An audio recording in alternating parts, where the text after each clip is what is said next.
Sud Radio Média, l'invité du jour. L'invité du jour, c'est Natacha Saint-Pierre. Bonjour Natacha, Bonjour. toujours contente de vous recevoir. Alors, c'est la chanteuse évidemment qu'on reçoit puisque vous allez bientôt nous parler de votre nouvel album, mais c'est surtout le retour des traîtres, saison 2 sur M6 et vous êtes l'une des participantes. Je suis l'une des participantes. Voilà, on ne va pas dire l'une des traîtres parce que à cette émission machiavélique. Ah oui, c'est machiavélique, c'est sûr. Ce sera mercredi prochain, la première de cette deuxième saison, mercredi à 21h10, et on va découvrir une équipe de choc. Pourquoi vous avez accepté? En fait, vous aviez regardé la saison précédente? Je ne l'avais pas regardée. Je l'ai regardée quand on m'a proposé de faire l'émission. Et j'ai envie de faire des choses où je sors un peu de ma zone de confort en ce moment, puisque j'ai toujours fait des choses dans lesquelles je sais que je vais réussir. Et de temps en temps, je pense, si on veut avancer, il faut se mettre en danger. Et là, en termes de chant, je me mets pas trop en danger. Oui. Je fais ce que je sais faire. Et ça me mettait en danger. Et ça me permettait de rencontrer des nouvelles personnes aussi. En ayant fait de l'animation télé, j'ai rencontré plein de gens là, à la radio aussi, dans la musique aussi. Et là, j'ai rencontré aussi d'autres univers et c'était très agréable. Est-ce que c'est de la télé-réalité pour vous ou pas? C'est un mélange, je crois. Je ne sais pas comment appeler ça. Pour moi, c'est presque une série télé sans script. Ouais. Et à ce sens, ouais, ça peut entrer dans la télé-réalité parce qu'il n'y a pas de script. Mais je l'ai vu après et on le regarde comme on regarde une série télé. Oui, avec l'addiction. Avec l'addiction qui fait qu'on voudrait le prochain épisode tout de suite. Quoi. Ouais. C'est très, très, je vous disais, crispant. Vous êtes vraiment emporté. Éric Antoine est formidable en plus dans son rôle. Il est atroce, c'est le mot. C'est un maître du jeu qui est entre drôle et démoniaque. Il s'amuse de nos galères. Et en fait, on lui en veut même pas s'amuser de nos galères parce qu'on se trouve drôle en même temps. Et pour nos auditeurs, justement, Éric Antoine va vous expliquer les règles des traîtres. Les 3 personnes qui viennent de me remettre cette enveloppe ne sont pas des facteurs. Ben non, vous voyez bien que l'uniforme ne correspond pas. Ce sont des traîtres. Dans cette enveloppe, ils ont déposé dans le plus grand secret le nom d'un autre joueur qui devra quitter définitivement le jeu. Ouh, j'en frémis d'excitation. Nous voici donc dans la 2e saison des traîtres. Ce jeu diabolique où de pauvres innocents, les loyaux vont tenter de démasquer les vilains traîtres parmi eux. Chaque nuit, en secret, les traîtres vont bannir un loyal. Chaque jour, à visage découvert, les loyaux vont tenter d'éliminer un traître.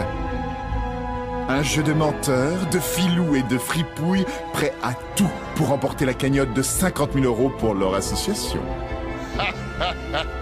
Alors qui va gagner la partie? Un traître ou un loyal? Ah, voilà. Eh oui, c'est le jeu du loup-garou. C'est-à-dire que c'est 2 équipes qui s'affrontent, les traîtres et les loyaux. Et faut trouver, qui sont les traîtres. Alors, ce qui est très pervers, c'est qu'il y a un couple. Il y a Nathalie Marquet-Pernot et son fils. Donc, est-ce qu'on peut trahir son fils? Est-ce qu'on peut trahir son conjoint? Alors, il y a Juju Fitcat et Thibaut InShape qui sont là en termes de couple. Il y a Nathalie Marquet-Pernot et Thibaut, son fils. Tom, pardon, son fils. Est-ce qu'on arrive à mentir à sa mère? Grande question. Est-ce qu'une maman arrive à mentir à son fils? Autre grande question. Et est-ce que les couples se déchirent? Si je vous donne les réponses à toutes ces questions, vous n'aurez pas besoin de regarder. Alors, je ne vais pas vous le dire. Mais est-ce que vous êtes une menteuse dans la vie? Est-ce que vous avez déjà menti? Ah oui, je pense que tout le monde a déjà menti, ne serait-ce que par politesse. Si vous me servez un plat dégueulasse, mais que vous l'avez fait avec votre cœur, je vous dirai qu'il était très bon. Ouais. Entre mentir et trahir, c'est différent. Alors, la trahison, dans cette émission, je pense que on devient tous très vite, qu'on soit traître ou loyal, dans une situation d'autodéfense. Le traître ne veut pas être reconnu en tant que traître. Le loyal ne veut pas que les autres loyaux doutent de lui. Donc, on va tous, à certains moments, ne pas révéler le fond de nos pensées. Et vous avez été trahi déjà dans la vie? Ah oui. Qui n'aurait pas été trahi dans la vie? Oui, non, tous. Mais encore plus dans nos métiers, non? On a un métier où effectivement il y a des requins, mais je pense que la vie d'aujourd'hui a fait des individus très individualistes. Ouais. Et on va faire passer notre ego, notre petite personne. On est égocentré, plus qu'égoïste en tout cas. Et en étant égocentré, on a tendance à mentir, à trahir. C'est le malheureux jeu de la société. Il y a des gens qui demeurent extrêmement droits dans la vie et qui ont des forces de caractère incroyables, qu'on admire tous. Mais je ne peux pas dire, moi, aujourd'hui, je suis une personne exemplaire. Ce serait mentir. Et qui sont les plus grands traîtres, les Français ou les Québécois? Parce que c'est pas du tout la même mentalité. C'est pas la même mentalité. Je pense que... Parce que les Québécois sont assez droits quand même. À l'américaine. Ah non, ils sont hypocrites. Tout le monde est je pense que tout le monde a une petite graine de mauvaise foi en soi. Les Français sont des gens peut-être plus difficiles d'approche que les Canadiens. Plus ouverts, qui sont plus ouverts. Les Canadiens vont ouvrir leur cœur beaucoup plus rapidement que les Français, qui sont plus sur la réserve. Et en même temps, il y a une raison s'ils sont sur la réserve comme ça. Et qu'est-ce qui vous a plu dans ce jeu? Alors, ça se tourne en une quinzaine de jours, avec un casting. Alors, vous connaissiez ceux qui étaient là. Il y a Charlotte de Turckheim. J'étais très étonnée de l'avoir participé à un jeu. Il y a Jean Lassalle, que vous m'avez dit en arrivant avoir découvert et adoré. Mais je me suis dit, tu as la chance de rencontrer ces gens. Alors, il y a des moments où on tourne, où on est en pleine enquête, mais quand les caméras ne tournent pas, on doit absolument arrêter d'enquêter, de jouer, parce que ce ne sera pas filmé et l'histoire ne sera pas constructible pour l'équipe de production. Donc, on doit s'arrêter. Et quand on doit s'arrêter, on doit parler de tout sauf du jeu. Donc, on parle de la vraie vie. Et c'est là où on se rend compte humainement. Et pouvoir parler avec tous ces gens, les rencontrer, c'est assez agréable.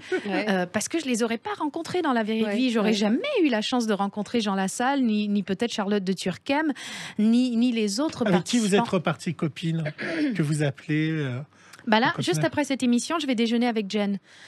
Jennifer. Je suis restée amie, j'ai envie de dire, avec tout le monde. Jennifer Demey, donc présentatrice météo sur M6. Alors, ce que je peux vous dire, c'est que à M6, on m'a dit Jennifer va devenir une star grâce à ce programme. J'en dis pas plus. Apparemment, c'est vraiment quelqu'un qui va se faire énormément remarquer dans le programme. Parce que quand j'ai demandé Natacha Saint-Pierre pour la programmation, on dit « Mais tu veux pas Jennifer ?» Je dis « Oui, mais les gens n'auront pas vu le programme, donc ils pourront pas se projeter. Donc on se projette plus avec un nom connu. » Et à la direction de la presse d'M6, on dit « Mais non, on prend Jennifer, tu verras, tu verras. » Ah non, mais elle est géniale. Mais vous allez voir, il y a énormément de gens sur cette... En fait, je pense que le casting n'a pas été fait de manière... Au hasard, en tout cas. Mais je vois, il y a Vincent Cespedes qu'on connaît bien, qui est philosophe, qui a écrit des livres. Rien à voir, il y a Kéron, évidemment, l'humoriste, Norbert, le chef qu'on connaît bien. Que donc, de fortes personnalités. Très éclectique. Christopher, qu'on avait reçu ici pour les Jeux, vous savez, le Belge. Totalement fou. Des personnalités assez fortes et très dissemblables. Forte personnalité, dissemblable. On va se retrouver sur certains points, on va s'éloigner sur d'autres, et forcément, il fallait des fortes personnalités pour essayer de mener des troupes, de créer des cohésions entre les méchants et entre les gentils. À un moment, c'est incroyable, dans le premier épisode qu'on va voir mercredi prochain, vous allez inspecter quelqu'un sur lequel vous avez des doutes, qui est Guillaume Pley, et vous regardez s'il coupe rapidement une corde pour être sûr que ce n'est pas un traître. Ah, mais on observe tout dans cette émission. Parce qu'il faut savoir que dans ce premier épisode, les traîtres ne savent pas qui est traître avec eux. Et les loyaux ne savent pas qui est loyaux avec eux. Donc, peu importe notre position, on va essayer de détecter qui est qui. Votre petit garçon, il a 6 ans, 7 ans? Il a bientôt 7 ans, Et alors, il est au courant que vous avez participé à ce jeu? Il est au courant. Est-ce qu'il va regarder? Mais il est fan de plusieurs personnes qui sont là, entre autres Juju Fitcat et Thibaut InShape. Et je l'appelais tous les soirs. J'avais demandé à la production d'avoir une pause à 19h45, l'heure où je l'appelle, pour pouvoir l'appeler tous les soirs. Et à chaque fois, il me demandait « Alors maman, c'en est où? Qu'est-ce que tu fais? T'as fait quoi aujourd'hui? Qui a dit quoi ?» Il était à fond. Donc je pense qu'il va aimer regarder l'émission. Et vous avez reconnu dans le Cupcake? Dans Masked Singer sur TF1? Il était trop petit à l'époque. Il regardait, mais il savait que c'était moi dans le Cupcake. Ce qu'il a beaucoup aimé, c'est venir avec moi sur le plateau l'année d'après. J'avais fait un duo avec l'espèce de dinosaure. Ils avaient fait revenir le Cupcake. Et j'étais revenue, et là, il était venu avec moi sur le plateau, et c'est ce qu'il avait adoré, de pouvoir être dans les bras du dino, de pouvoir le toucher, parce que il était tout petit, et pour lui, tout ça était très féerique. Et le Cupcake aussi, ça a été une aventure, hein, Masked Singer.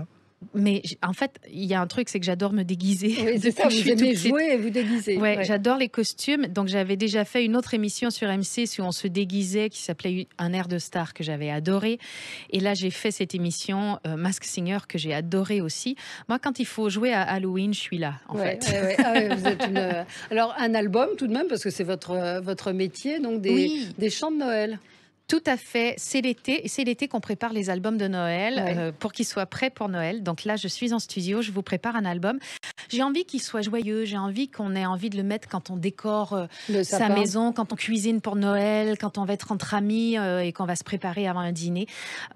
Et ça fait des années que je rêve de faire un album de Noël et tout le monde me disait « Oui, mais tu sais, en France, les albums de Noël, c'est pas trop ce qui fonctionne et tout. » Et là, c'est la maison de disques elle-même qui m'a proposé de faire un album de Noël. Donc, ce sont des chansons originales ou des reprises Il y a des reprises, il y a des chansons en français, des chansons en anglais, il y a des traditionnels. J'ai essayé de faire un truc qui fonctionne, quoi, sur lequel vous allez danser, chanter, vous amuser. Et puis l'esprit de Noël qui est peut-être encore plus fort en Amérique du Nord qu'il ne l'est en France. Vous retournez au Québec de temps en temps? Je retourne au Canada régulièrement puisque c'est chez moi.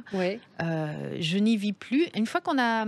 En fait, il y a un dicton qui dit « Qui prend mari, prend pays ». Moi, j'ai plutôt envie de dire « Qui a un enfant est là où est son enfant ». Mon enfant étant en France, je suis là. Mercredi soir, on va vous retrouver dans un rôle particulier. Natacha Saint-Pierre, est-ce que vous êtes une traître? Est-ce que vous êtes loyale? Ce sera à découvrir donc dans cette nouvelle saison des Traîtres qui a cartonné, hein, il faut le dire, l'année dernière avec un casting d'enfer. Et effectivement, vous êtes pris. Et il faut dire que les profits vont à des associations pour ceux qui vont gagner. Donc, vous remportez des lingots et puis vous vous affrontez entre candidats. C'est à découvrir dans cette nouvelle saison. Merci Natacha Saint-Pierre d'avoir été avec nous. On se retrouve demain. Bonne journée sur Sud Radio.